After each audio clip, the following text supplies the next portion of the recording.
오늘 우리에게 주시는 하나님 말씀은요. 디모데후서 1장 1절에서부터 8절까지의 말씀입니다.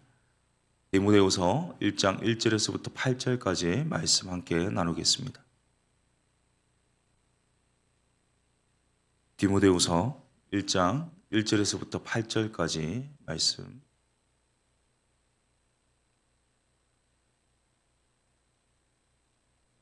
함께 1절부터 8절까지를 교독을 하도록 하겠습니다. 제가 1절 먼저 읽도록 하겠습니다. 하나님의 뜻으로 말미암아 그리스도 예수 안에 생명의 약속대로 그리스도 예수의 사도된 바울은 사랑하는 아들 디모데에게 편지하노니 하나님 아버지와 그리스도 예수 우리 주께로부터 은혜와 긍휼과 평강이 내게 있을지어다. 내가 밤낮 간구하는 가운데 쉬지 않고 너를 생각하여 청결한 양심으로 조상적부터 섬겨오는 하나님께 감사하고 내 눈물을 생각하여 너 보기를 원함은 내 기쁨이 가득하게 하려 함이니 이는 내 속에 거짓이 없는 믿음이 있음을 생각함이라. 이 믿음은 먼저 내 외조모 로이스와 내 어머니 유니게 속에 있더니 내 속에도 있는 줄을 확신하노라. 그러므로 내가 나의 안수함으로 내 속에 있는 하나님의 은사를 다시 부릴 듯하게 하기 위하여 너로 생각하게 하노니 하나님이 우리에게 주시는 것은 두려워하는 마음이 아니요 오직 능력과 사랑과 절제하는 마음이니 그러므로 너는 내가 우리 주를 증언한가 또는 주를 위하여 갇힌 자 된 나를 부끄러워하지 말고 오직 하나님의 능력을 따라 복음과 함께 고난을 받으라. 아멘. 우리 한번 옆 사람에게 이렇게 인사하면 좋겠는데요. 요즘 그 아침과 밤에 일교차가 좀 심한 것 같습니다. 우리 옆 사람에게 한번 이렇게 인사하겠습니다. 감기 조심하세요. 자, 시작. 감기 조심. 예, 여러 가지 이유가 있어서 제가 이런 말씀드립니다. 디모데후서는요, 이 사도 바울이 로마의 감옥에 투옥된 상황에서 쓴 서신인데요. 디모데후서 4장에 보면요, 바울 사도가 로마 감옥에 갇히기 전에 드로아, 고린도, 밀레도에 갔었다고 밝히고 있습니다. 또한 과거 로마 황제 앞에서 변론한 적이 있고요. 그 이후에 이 감옥에서 풀려난 적이 있었거든요. 이것을 언급하는 것으로 보아 이번이 처음 투옥된 것이 아니라 2차로 투옥된 것으로 추측게 합니다.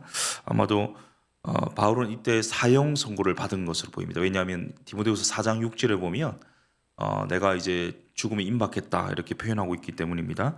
9절부터 13절까지 4장 9절부터 13절까지의 내용에서 디모데에게 내가 드로아에 있는 가보이 집에 맡겨두었던 그 겉옷을 가지고 겨울이 닥치기 전에 속히 와주기를 이렇게 부탁하고 있습니다.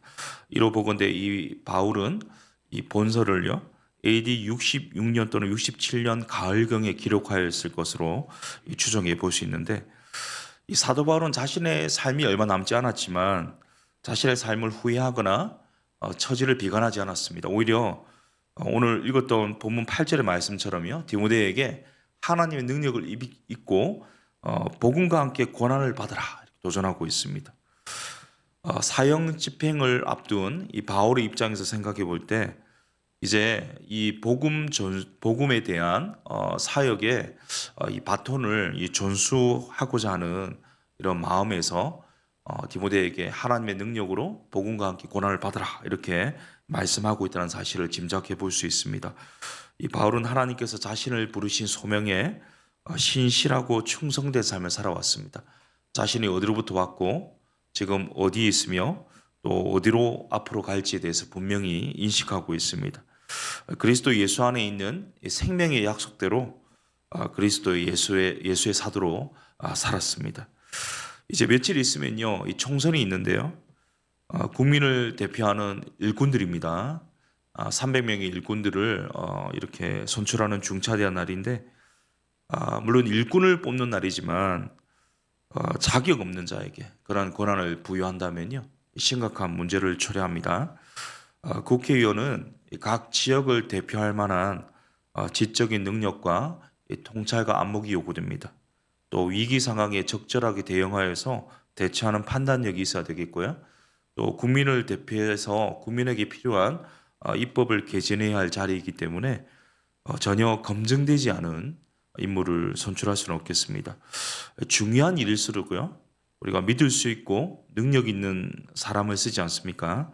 근데 하나님 나라를 확장하는 이 중차대한 사역에 바울이 디모데를 부르고 있다. 이것은 디모데가 그만큼 하나님 인정하시고 쓰임 받을 만한 자격이 있다고 여기는 것이고, 이 바울은 그 하나님의 마음 주시는 대로 그 위임을 받아서 하나님 나라 확장을 위해서 그리스도를 위해 살고 복음을 위해 생애를 드리는 삶을 살라고 담대하게 디모데에게 복음 전도자의 이 삶으로 초청하고 있습니다. 자, 그런데 이 디모데가 어떤 사람인지를 오늘 본문 2절부터 5절까지 2절, 4절, 5절이 밝히고 있거든요. 2절을 보시면요, 사랑하는 아들 디모데에게 편지하노니. 그러니까 사도 바울의 입장에서는 디모데는 영적인 아들, 사랑하는 아들이었습니다. 4절에 보면 너 보기를 원함은, 그러니까 바울이 보고 싶고 만나고 싶고 그리워하는 존재가 누구냐? 바로 디모데였습니다. 5절에 보면요, 내 속에 거짓이 없는 믿음은 내 외조모 로이스와 내 어머니 유니게 속에 있더니 내 속에도 있는 줄을 확신하노라. 외조모와 어머니로 받은 믿음의 유산 속에 있는 거짓이 없는 믿음의 소유자가 누구냐? 이 디모데였습니다. 거짓이 없는 믿음을 우리가 어떻게 인식해야 되냐면요, 바로 예수 그리스도에 대한 올바른 고백, 그리고 고백한 이상으로, 그런 신앙 고백 이상으로 정말 예수 믿는 자로서 합당한 삶을 행하는 것, 그것이 거짓 없는 믿음이라고 할 수 있겠습니다. 사랑하는 성도님 여러분, 제가 이전에 아버지 학교를 참가한 적이 있는데요, 거기서 이런 이야기를 하더라고요. 위기 가정의 위기 자녀는 아버지의 부재로부터 비롯된다. 이러한 내용들을 제가 알게 되었습니다. 일반 가정도 그럴진데 믿음의 가정은 두말할 나위가 없습니다. 어떤 가정이 위기 가정일까요? 아버지의 믿음이 사라지고요, 어머니의 기도가 중단된 가정, 그 가정이 바로 위기 가정이죠. 돈이 없어서 가정이 위기가 오는 것이 아닙니다. 대화가 없어서 가정이 위기가 오는 것도 아닙니다. 믿음이 없고 기도가 없을 때 진짜 위기가 오는 겁니다. 최근에 우리 교회 외부 장학생 선발이 있었는데요, 우리 교회 외부 장학생 이 선발의 기준이 몇 가지 있는데, 하나는 공부를 열심히 잘하는 학생, 또 하나는 이 복지 사각지대에 있어서 전혀 도움을 입지 못하는 그런 학생들을 선발하는 건데요. 이번에 총 12명의 대상자 중에 일부가 이 세움이라는 단체를 통해서 알게 된 친구들이 포함되었습니다. 이 세움이란 이 단체가 어떤 단체냐면요, 그곳에 속해 있는 친구들은 이 부모가 감옥에 수감되어 있는 친구들입니다. 그러니까 어떤 이유에서 부모가 수감 생활을 하고 있는지는, 어떤 범법 행위를 했는지는 알지 못하지만 이 자녀들에게 무슨 잘못이 있겠습니까? 부모의 어떤 이 보호 아래서 이 방치된 자녀, 보호가 없이 방치된 자녀들에게 그리스도의 사랑을 전하고 학업을 계속할 수 있도록 이 방편을 마련해 주는 것이 얼마나 필요한 일입니까? 그래서 열띤 회의 끝에 12명 중에 5명의 이 친구들, 세움에서 온 친구들을 장학금을 주기로 이렇게 결정했습니다. 이 단체를 통해서 들은 가슴 아픈 사연이 있는데요, 이 친구들이 가지고 있는 공통된 소원이 있다고 합니다. 그 소원이 뭔지 물어보니까 그 소원은 이 가족들과 함께 가족 여행 가는 것이 소원이랍니다. 요즘 시대는요, 사실 가족들이 여행 가지 못하는 경우는 없지 않습니까? 시간이 없어서 또는 여러 가지 이유 때문에 못 가는 상황은 펼쳐질 수 있지만 가지 않는 경우는 없습니다. 그러니까 내가 갈 수 있어서, 가족끼리 여행 갈 수 있어서 갈 수 있는데 상황이 안 되어서 못 가는 것과 아예 갈 수 없는 것은 천양지차라고 할 수 있겠는데요, 이 친구들은 가족들과 여행을 갈 수 없는 그런 가슴 아픈 사연이 있었습니다. 그 심정을 헤아려 보니까 너무 좀 마음이 아프고요, 누구보다 위기 가정을 사는 이 친구들이 학업을 계속할 수 있도록 우리 교회가 기도로 또는 장학금으로 도울 수 있어서 너무 잘 되었다는 생각이 들었고요. 이 성도님들의 헌금과 기도를 이 뜻있게 사용할 수 있음에 대해서 감사의 말씀을 드립니다. 일진보다 더한 삶을 사는 10대 아들을 둔 어머니가 있었습니다. 날마다 아들을 위해 기도했지만 이 아들이 계속 엇나가는 겁니다. 이단에 빠졌고요. 가출을 했고요. 그리고 여자친구와 동거했습니다. 10대인데 온갖 태폐양락에 젖어 살았습니다. 그럼에도 포기하지 않고 아들을 위해서 기도했을 때 그 아들이 회심하고 돌아옵니다. 그 아들이 누구냐? 우리 기독교 역사에서 없어서는 안 될 위대한 인물인 성 어거스틴입니다. 이 어거스틴의 어머니 모니카의 이야기인데요. 나중에 이 성인 암브로시우스가요, 매일같이 눈물로 아들을 위해 기도하는 이 어머니 모니카를 보면서 지금도 우리 유명한 말을 남겼습니다. 기도하는 어머니의 자식은 절대로 망하지 않는다. 예, 그렇습니다. 기도하는 이 부모님의 자녀는요, 절대로 망하지 않을 줄로 믿습니다. 어떤 가정이 위기를 극복할 수 있습니까? 어떤 가정이 자녀를 올바르게 세울 수 있습니까? 기도하는 부모가 있는 가정, 말씀으로, 이 성경으로, 믿음으로 자녀를 양육하는 가정이 올바른 믿음의 가정으로 설 수 있습니다. 이 오뚜기가 있죠. 여러 번 넘어져도 일어섭니다. 왜 오뚜기가 일어섭니까? 중심이 있습니다. 하나님 중심, 성경 중심, 교회 중심으로 살아가는 믿음의 가정에서는요, 절대로 넘어질 수 없죠. 제가 신학하기 전에는 잘 안 보였는데요. 제가 신학하면서 보이는 게 뭐냐면 길거리를 가다 보면 뭐가 눈에 띄냐 제일 먼저. 혹시 뭐가 눈에 띌까요? 교회가 보입니다. 교회들이 너무 많은 거예요. 가는 곳마다 교회가 있습니다. 저 교회는 외형이 저렇게 생겼구나. 저 교회는 이름이 저렇구나. 제가 그것만 보이더라고요. 사람은 무엇이든지 볼 수 있지만 보고 싶은 것 봅니다. 관심 있는 것만 보는 것이 인지상정입니다. 그런데 한번 생각해 보십시오. 내가 보고 싶은 것, 또 내가 볼 수 있는 것 결정하는 것은요, 우리 속에 가치 있다고 여기는 것을 먼저 본다는 사실입니다. 우리에게 가장 가치 있는 것이 무엇일까요? 그것은 우리 속에 있는 거짓이 없는 믿음이라고 할 수 있겠습니다. 이 거짓 없는 믿음, 바로 표대 대신 그리스도만을 바라보는 믿음입니다. 믿음의 주요, 온전케 하시는 이인 예수님만을 바라보는 믿음. 생명이신 예수 그리스도만을 바라보고 예수 그리스도의 길과 예수 그리스도의 말씀과 예수 그리스도의 삶을 따라가면서 그 믿음의 삶을 살 때요, 우리의 삶의 중심은 넘어지지 않게 됩니다. 곁길로 새지 않게 됩니다. 우리의 신앙이 미지근하지 않게 되죠. 디모데는 이런 거짓 없는 믿음으로 그리스도를 보고 따라오는 중입니다. 그런데 이 디모데가요, 어떻게 이 거짓 없는 믿음을 소유할 수 있게 되었을까요? 우리 디모데후서 3장 15절을 우리 한번 같이 읽겠습니다. 디모데후서 3장 15절입니다. 같이 읽습니다. 시작. 또 어려서부터 성경을 알아나니 성경은 능히 너로 하여금 그리스도 예수 안에 있는 믿음으로 말미암아 구원에 이르는 지혜가 있게 하느니라. 아멘.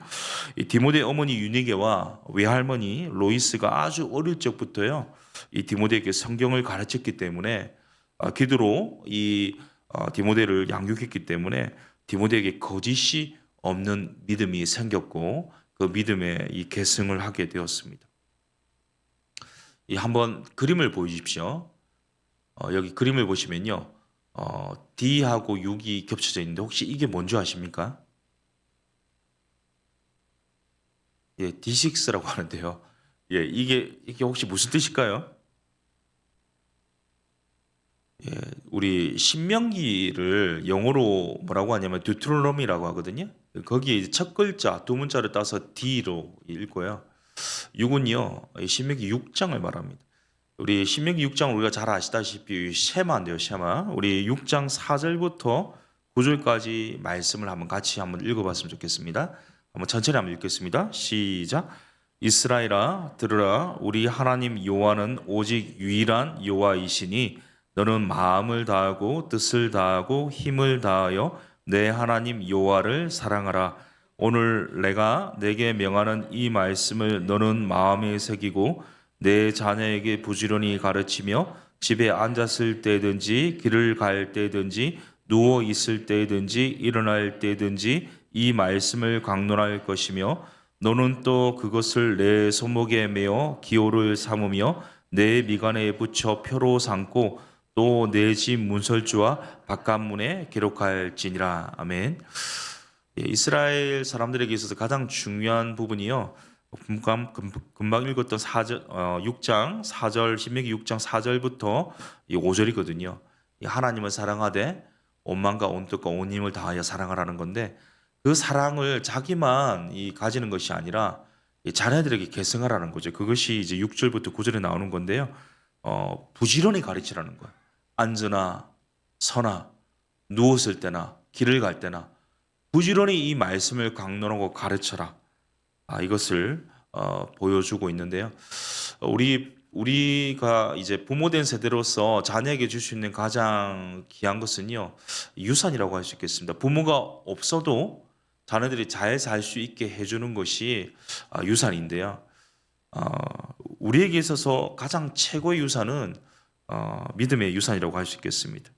하나님께서 우리에게 우리의 자녀들 또 다음 세대들을 맡기셨습니다. 주님께서 우리에게 위임하신 이 자녀들, 이 다음 세대들을요, 믿음의 유산으로 그들에게 전수하고 복음을 전하는 것, 너무나 중차대한 일입니다. 이것은 늦출 수도 멈춰서도 미뤄서도 안 되는 일입니다. 창세기 18장 19절에 이런 말씀이 있거든요. 제가 한번 읽겠습니다.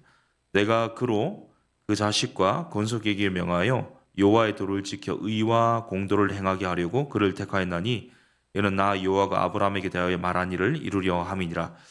여기서 그가 아브라함인데요. 조금 더 알아듣기 쉽도록 세번역 성경을 가져왔거든요. 세번역 성경으로 한번 같이 한번 읽어보겠습니다. 시작. 내가 아브라함을 선택한 것은 그가 자식들과 자손을 잘 가르쳐서 나에게 순종하게 하고 옳고 바른 일을 하도록 가르치라는 뜻에서 한 것이다.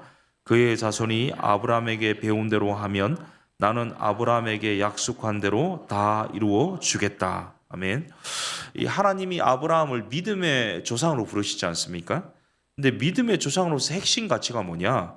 바로 아브라함이 자식들과 자손을 잘 가르치게 하기 위해서라는 사실입니다. 이 아브라함이 무엇을 가르쳐야 합니까? 금방 읽은 말씀에 의하면요, 하나님께 순종하도록, 자식들과 자손들이 하나님께 순종하도록, 옳고 바른 하나님 일을 하도록 이렇게 가르치라는 겁니다. 혹시 선교 용어 중에요, 10-40창이라고 혹시 들어보신 적 있으십니까? 한 20여 년 전부터요, 세계적인 선교 전략 용어로 사용된 단어입니다. 10-40창 그림을 한번 띄워주시면요, 기독교의 복음이 선포되어야 될 주요 타겟이라고 위도와 경도 10-40 이야기를 하는데요. 유럽과 아시아와 아프리카에 걸쳐서 있습니다. 북위 10도와 40도 사이의 지역을 통틀어서 말하는 건데요. 이곳에 전 세계 인구의 3분의 2가 속해 있습니다. 그리고 아시아와 북아프리카가 포함되어 있는데 이 대부분이 모슬렘권입니다. 이슬람 사람들입니다. 그러니까 20년 동안 10-40창에 대해서 계속해서 우리가 전략적으로 기독교계에서 복음을 전하고 선교사들이 파송이 되었고, 다시 파송된 국가에서도요 재파송이 됐었습니다. 이 지역으로 그런 사역들을 했었는데요. 혹시 44창이라는 말 들어보셨습니까? 다음 보여주시면 44 글자가 없으신가요? 44창이라고 있습니다. 440이 아니라 44창입니다. 10-40창이었는데요. 그 다음에는 이제 44 윈도우라고 하는데 혹시 들어보셨습니까? 44창은 뭐냐면요, 4살부터 16살까지 어린이와 이 청소년들에게 복음을 전해야 한다라는, 우리가 10-40창 다음으로 나온 선교적인 전략 용어입니다. 4살부터 14살까지 어린이와 청소년, 우리 다음 세대들에게 이 복음을 전하는 것이 가장 긴급하고 우선적인 것이라는 거죠. 우리 10-40창이요, 어쩌면 수평적인 선교를 말한 거라면 44창은요 수직적 선교를 말하고 있습니다. 아브라함 생애를 가만히 들여다보면요. 아브라함은요. 수평적 선교를 한 것이 아닙니다. 곰곰이 생각해 보면요. 이삭이라고 하는 애 하나를 낳는데 아주 많은 애를 썼죠. 그렇게 얻은 아들을 하나님의 제단에 바치면서요. 그 이삭에게 믿음의 본을 보여주고 세상을 떠났습니다. 그런데 성경은 뭐라고 하냐면 아브라함을 믿음의 조상이라고 하거든요. 왜냐하면 이삭이요. 믿음의 유산, 거짓이 없는 믿음을 받아서요. 그 이후로 계속해서 확산이 되고 믿음이 전수되어서 이스라엘이 되고 영적인 이스라엘인 교회가 지금 이렇게 믿음의 후손으로 하나님의 약속대로 이루어졌지 않습니까? 결국 하나님께서 우리를요 부르신 것은 수평적 선교 너무 중요하지만 먼저는 우선적으로 우리 가정에서 또는 우리 교회 안에서 다음 세대를 향한 수직적 선교가 우선돼야 된다는 것을 말씀하고 있습니다. 이 복음을 전수해야 된다는 거죠. 그림 하나 보여주시면요. 168분의 1이라는 어떤 이 그림이 있습니다. 밑에는 충분하지 않다 이렇게 표현되어 있는데 혹시 무슨 말일까요 이게요? 168이 뭘 뜻하는 걸까요? 예, 죄송하지만 하나도 안 들립니다. 너무 감사하지만 안 들립니다. 예, 제가 그 정답을 맞춘 것 같아서 말씀드리면요. 일주일을 시간으로 나누면 168시간입니다. 168시간 중에 1시간으로는요, 충분하지 않다라는 거죠. 이게 무슨 말이냐면요. 우리 주일이 되면 우리 부모님들이 우리 자녀들을 얼마나 수고하면서 데려오는지 모르겠습니다. 교회로 깨워가지고요, 씻겨가지고요, 먹여가지고요, 옷을 입혀가지고요, 차에 태워가지고요, 교회로 데리고 옵니다. 그리고 주일 학교 다음 세대 예배 장소에 두고요, 이제 부모님들 예배 드리러 가시죠. 근데 어쩌면 이런 일들이 우리도 모르는 사이에 학원의 연장처럼 여겨지는 거예요. 일종의 신앙의 전문가인 목사나 전도사들이 있는 다음 세대 어떤 이 클래스에 아이를 맡기고요. 1시간 지나면요. 다시 아이를 데리고 와서 이제 집으로 데려갑니다. 그래서 이제 나온 용어가 뭐냐면 이 떨태기 부모라고 합니다. 교회 와서 자녀를 다음 세대 이 교육부서에 떨구고요.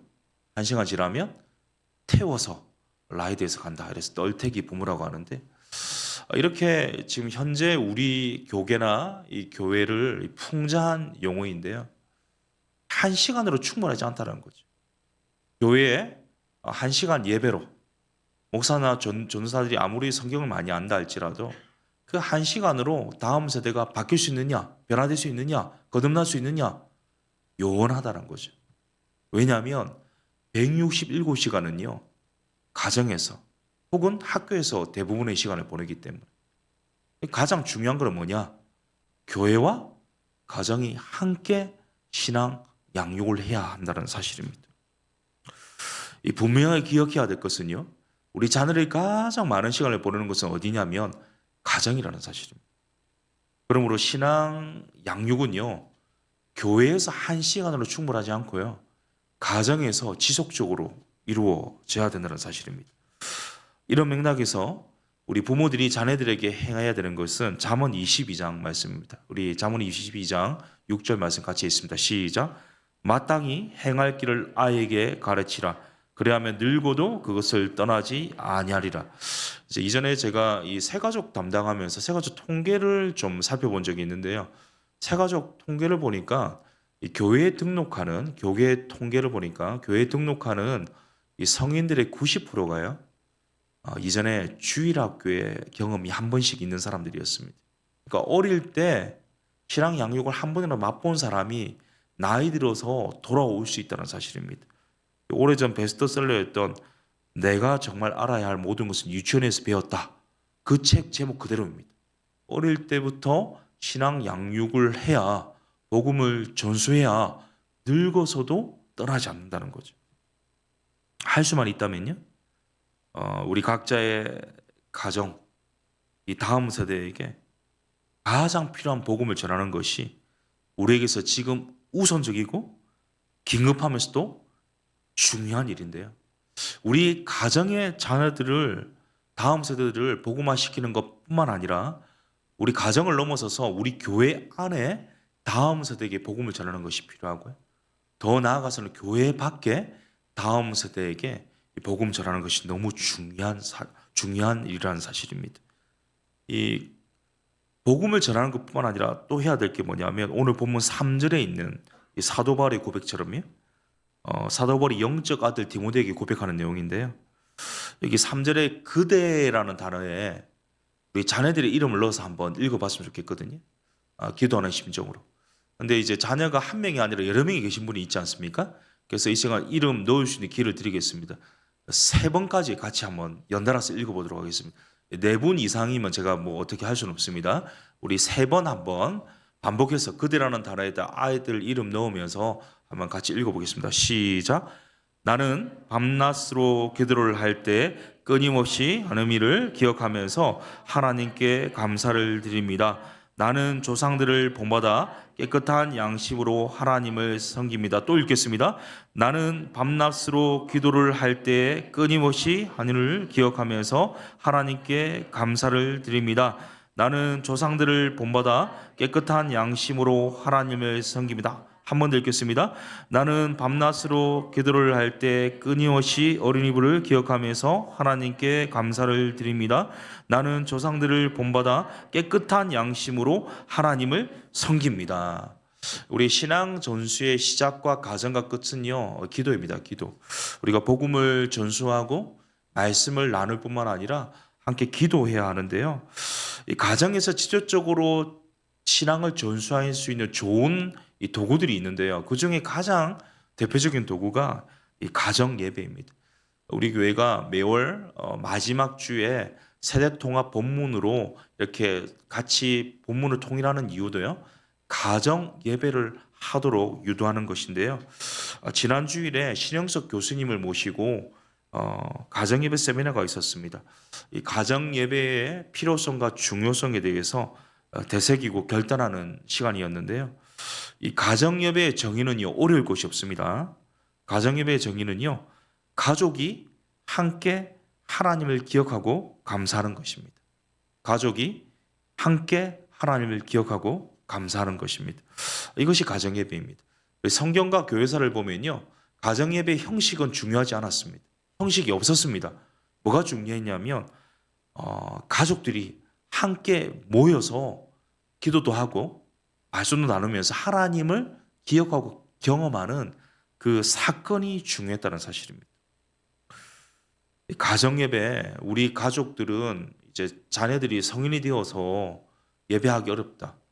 우리 가족들은 또 자녀들이 다 출가했기 때문에 부부만 있다. 아니, 나는 지금 여러 가지 이유 때문에 혼자 있다. 아무 관계 없습니다. 혼자든 부부든 또는 출가한 가족이든 간에 같은 마음으로요. 뭐 카톡을 해도 되고요. 같이 전화 영상 통화를 해도 되고요. 줌으로 해도 되고 아니면 혼자서 해도 되고 같은 시간에 하나님을 기억하고 경험하고 서로 기도 제목을 가지고 기도하는 말씀을 나누는 이것이 가정예배의 시작이라는 거죠. 이렇게 하면요. 형식이 아니라 사건인 가정예배를 할 수 있다는 사실입니다. 제 이야기를 하고 좀 말씀 마무리하기를 원하는데요. 교회 배려로 한 달 전에 우리 가족들과 함께 우리 교회 목사님들의 모여 사는 그런 지역이 있거든요. 그곳으로 이사를 했습니다. 이사를 해서 저는 너무 행복합니다. 이 가족들과 관계없이 저는 행복합니다. 가족들을 매일 볼 수 있고 또 함께 이제 자녀들 매일 볼 수 있어서 좋은데 한 가지 좀 생각지 못한 문제가 생겼습니다. 어떤 문제냐면 저희 큰딸이 중3인데요. 이 중3 올라가면서 이제 새 학기에 전학을 했는 건데 이 적응을 못하는 겁니다. 왜냐하면 이제 다른 친구들은 어릴 때부터 초등학교 때부터 이제 같이 쭉 올라왔기 때문에 어느 정도 이 라퍼가 형성되어 있고 짝이 다 지어져 있는데 이제 딸은 이제 혼자인 겁니다. 이 친구가 없고 혼자라서 이제 힘든 거죠. 충분히 이제 일어날 수 있는 일이고 충분히 힘들 수 있는 일이라고 저는 가정을 했는데 돌아와서 이제 밤에 이제 울기 시작합니다. 근데 이제 뭐 한두 시간 이제 계속 울어요. 근데 이게 저는 뭐 한두 주 갈 줄 알았거든요. 그런데 이게 매일 하는 겁니다. 매일 울고 지금 한 달째 그랬습니다. 이게 이제 하루 이틀 또는 뭐 1, 2주는 제가 참을 수 있었는데 이게 3주가 되고 나니까 이제 걱정이 되기 시작하고요. 이 4주가 지나니까 스트레스가 되더라고요. 집중이 안 되는 거예요, 사역에. 그래서 이제 그동안 이제 좀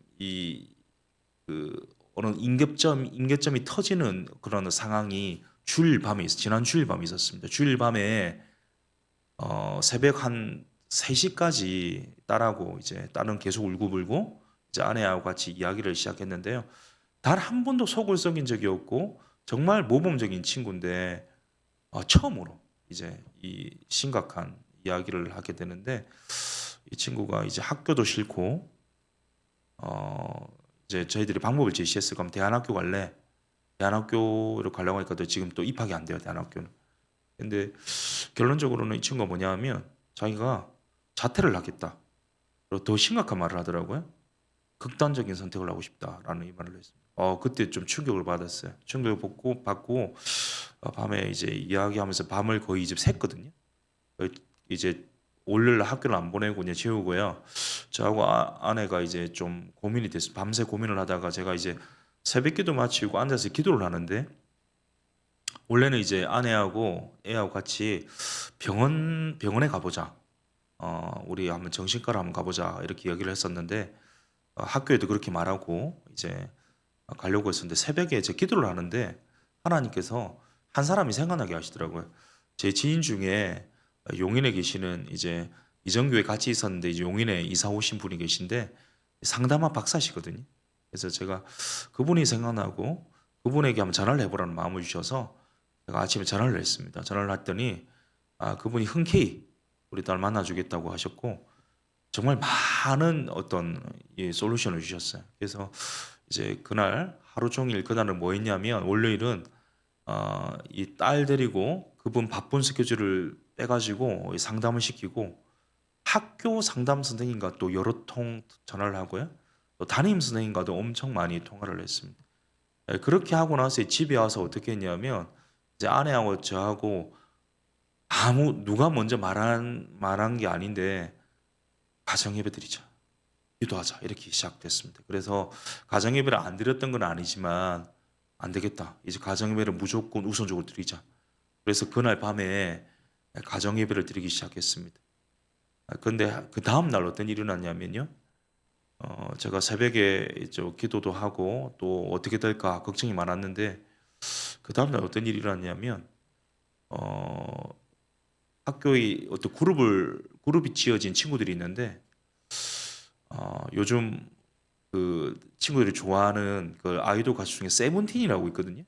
근데 우리 두 딸이 그 말씀의 덕후는 아닌데 세븐틴의 덕후입니다.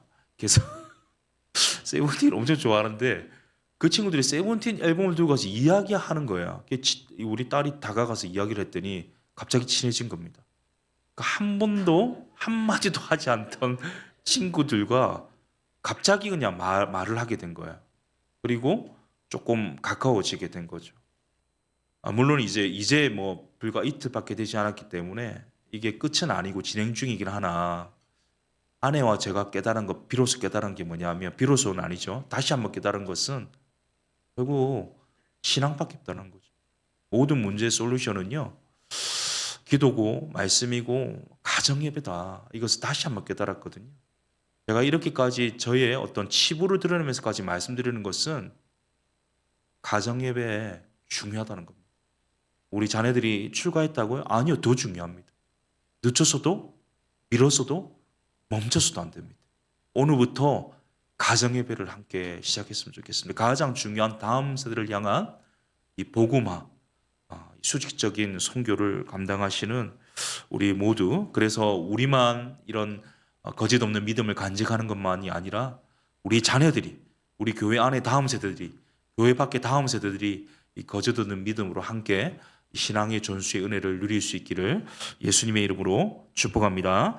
우리 함께 찬양하기를 원하는데요. 이번 우리 고난 주간의 주제 찬양이었지만 너무